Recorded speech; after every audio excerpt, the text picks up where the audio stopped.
मुख्य उद्देश्य है, ये हम लोगों का प्रोग्राम जो है वो मिशन 24 का आगाज़ है, मिशन 24 का शुभारंभ है।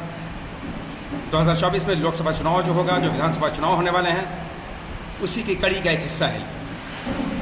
आज निरसा में इस प्रोग्राम में हम लोगों ने उन लोगों के साथ बैठक रखी है। यह आम कार्यकर्ता सम्मेलन नहीं है, जो हमारे पूर्व में पदाधिकारी थे इस पार्टी के, ऑल इंडिया मजलिस इत्तेहादुल मुस्लिमीन के, उनके साथ बैठकर इस संगठन को कैसे हम माइक्रो लेवल तक ले जाएं, इस संगठन को कैसे हम एक नई धार दें, कैसे तैयारी करें, बूथ लेवल तक, माइक्रो लेवल तक कैसे हम जाएं, उसकी एक स्ट्रेटजी, एक रणनीति के तहत आज की बैठक बुलाई गई है। और ये हम लोगों का प्रोग्राम शुरू हुआ है कोयलांचल से, और ये 6 दिवसीय प्रोग्राम है हम लोगों का। संथाल का इसके बाद हम लोगों का जामताड़ा प्रोग्राम है, इस पर बरहेट है, पाकुड़ है, महागामा है, दुमका है, गिरिडीह में जमुआ और गांडे विधानसभा, फिर बगोदर विधानसभा, गिरिडीह प्रॉपर। तो ये हम लोग एक अभियान के तहत, एक मिशन के तहत हम लोगों ने शुरू किया है प्रोग्राम, और इसी में है कि अपने संगठन को कैसे मजबूती प्रदान की जाए, कैसे सुदृढ़ बनाया जाए। अभी काफ़ी बिजी प्रोग्राम चल रहा है गुजरात वगैरह में। आपने देखा कि चुनाव है इस साल के अंत में, तो इस बरसात के मौसम के बाद इंशाअल्लाह रहमान हमारे सुप्रीमो जनाब बैरिस्टर असदुद्दीन ओवैसी साहब का प्रोग्राम पूरे झारखंड का दौरा होने वाला है इंशाअल्लाह। क्या कोयलांचल में भी? जी हाँ, कोयलांचल में भी आएंगे इंशाअल्लाह। हो सकता है पहला प्रोग्राम कोयलांचल में ही हो, क्योंकि अभी आप मांडा उपचुनाव हम लोगों ने लड़ा, बाई इलेक्शन, उसमें बैरिस्टर साहब ने प्रोग्राम दिया था। उसके बाद प्रोग्राम था, लेकिन अभी चूँकि काफ़ी बिजी शेड्यूल चल रहा है उनका, लेकिन इंशाअल्लाह रहमान जिस तरह से उत्तर प्रदेश में वॉरफिट पे प्रोग्राम चला बैरिस्टर साहब का, शायद उससे भी ज़्यादा प्रोग्राम झारखंड में होगा इंशाअल्लाह। देखिए, विपक्ष की जहाँ तक बात है, हम लोगों का जो मिशन है, हम जो भी लाइक माइंडेड पार्टीज़ है, 1 महीने के अंदर अंदर हम लोगों की बातचीत चल रही है बहुत सारे ऑर्गेनाइजेशन से, जिस आदिवासी हैं, मूल निवासी समाज के लोग हैं, जो 85% 90% आबादी पे निर्भर है।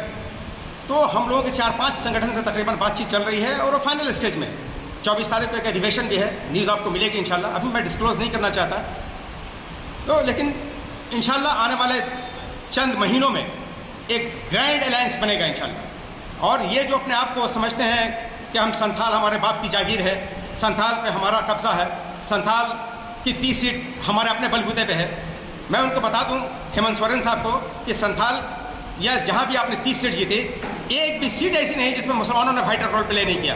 बगैर मुसलमानों के वोट के आप एक सीट नहीं जीत सकते। मैं चैलेंज करता हूं इंशाअल्लाह रहमान, और आपको संथाल में अपना अहंकार को चूर कर देंगे हम इंशाअल्लाह रहमान।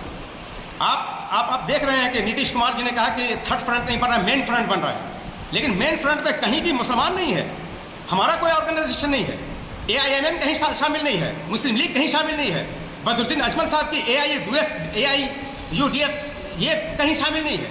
हमारे क्यों नहीं? हमारा वोट सिर्फ चाहिए, जबकि इनको पता है कि गैर भाजपा जो भी अलायंस बनेगा उसमें सबसे वाइटल रोल प्ले करेगा वो मुसलमान ही करेगा। मतलब वर्तमान सरकार है जो कि आपको तवज्जो नहीं दिया जा रहा, अल्पसंख्यकों को वोट लेता है लेकिन तवज्जो नहीं दिया। बिल्कुल नहीं, बिल्कुल सोचना। अभी आपने देखा रांची में भारत के इतिहास की पहली घटना है कि 10,000 लोगों पे, निर्दोष लोगों पे FIR लॉन्च किया गया। हमारे 2 बच्चों को, मुदस्सिर और साहिल को, उनके सरों गर्दनों में गोली मारी गई, पैर में 6 गोलियां मारी गई, 14 लोगों को घायल कर दिया गया। आज तक एक लफ्ज नहीं बोला उसने, हेमंत सोरेन साहब ने कोई डेलीगेशन नहीं किया सरकार का। शर्म आती है। एरिस्टोटल की एक सेइंग है कि जिस प्रदेश में या देश में रूल ऑफ लॉ नहीं हो तो इसका मतलब उसमें रिजीम ही नहीं है, शासन ही नहीं है, प्रशासन ही नहीं है।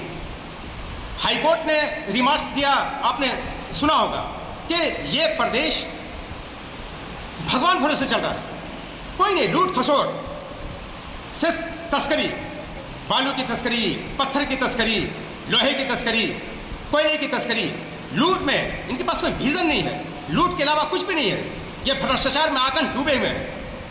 इस तरह की जो भी घटनाएं हैं, हमारे धर्मशास्त्र में कहा गया कि वो मुसलमान तब तक मुसलमान हो ही नहीं सकता जब तक पहले वो बेहतर इंसान ना।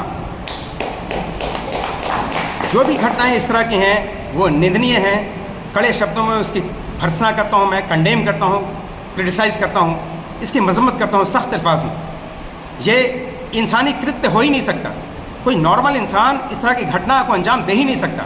यकीनन वो एबनॉर्मल है और पागल है। और जहाँ तक इस बात को मीडिया में प्राथमिकता के आधार पर दिया जा रहा है, जो आपने क्वेश्चन किया कि मुसलमानों के साथ जो सौतेला बिहेव है, इसी झारखंड की धरती पे एक कटकम सांडी एक गांव है हजारीबाग का, एक बच्ची 9th क्लास में पढ़ने वाली रोशनी खातून जो अपने नानीहाल में पढ़ रही थी, एक गौरी शंकर मंडल नाम के एक पुलिस कांस्टेबल ने उसकी मौसी के साथ शायद प्रेम प्रसंग था, कुछ मामला उसने देखा, क्या देखा, उसकी हत्या कर दी गई। 44 दिन के बाद उसकी लाश को कब्र से निकालकर पोस्टमार्टम किया गया। 2 साल होने जा रहे हैं, आज तक उसकी फॉरेंसिक रिपोर्ट नहीं मिली। 2 मरतबा उसके फादर, इकलौती लड़की थी बेचारी, क्याम खान साहब, दारुसलाम हैदराबाद गए बैरिस्टर साहब के पास, अभी वो लेटर लेके आए हैं एसपी साहब के नाम। वो हेमंत सोरेन साहब के पास 3-4 बार गए, कोई सुनने के लिए तैयार नहीं, सिर्फ आश्वासन। अभी आपने देखा, पूरी दुनिया ने देखा तबरेज़ अंसारी को किस तरह पोल में बांध के कितनी निर्ममता से हत्या कर दी, कैसी जघन्य हत्या थी, पूरी दुनिया ने क्रिटिसाइज किया। आज उसके हत्यारे बेल पे छूटे हुए, उनकी विधवा शाइस्ता बानो 4 मरतबा मुख्यमंत्री आवास पे गई, मुख्यमंत्री ने अपनी बहन कह के उसको ये किया, लेकिन कोई सुनने के लिए तैयार नहीं। आज तक उस पर कोई नहीं है। जो भी घटना है, आज मजलूम अंसारी है, इम्तियाज़ अंसारी बालूमात में जिसको पेड़ से लटका दिया गया था, अलीमुद्दीन अंसारी का मामला है, जिसके हत्यारों को जैन सिंह ने आपने देखा कि माल्यार्पण किया। अभी बिल्किस बानो का मामला है, किसी मीडिया ने उस तरह हाईलाइटेड नहीं किया। वो आप समझ सकते हैं कि लोग, अभी आपने देखा रेमिशन पॉलिसी के तहत किस तरह से उनको बेल दिया गया और किस तरह उनका स्वागत हुआ और मेहमान मंडल हुआ। तो ये सारी बातें हमारे सामने मौजूद हैं। यकीनन हमारे साथ सौतेलापन बिहेव हो रहा है, हमारे साथ डिस्क्रिमिनेशन हो रही है।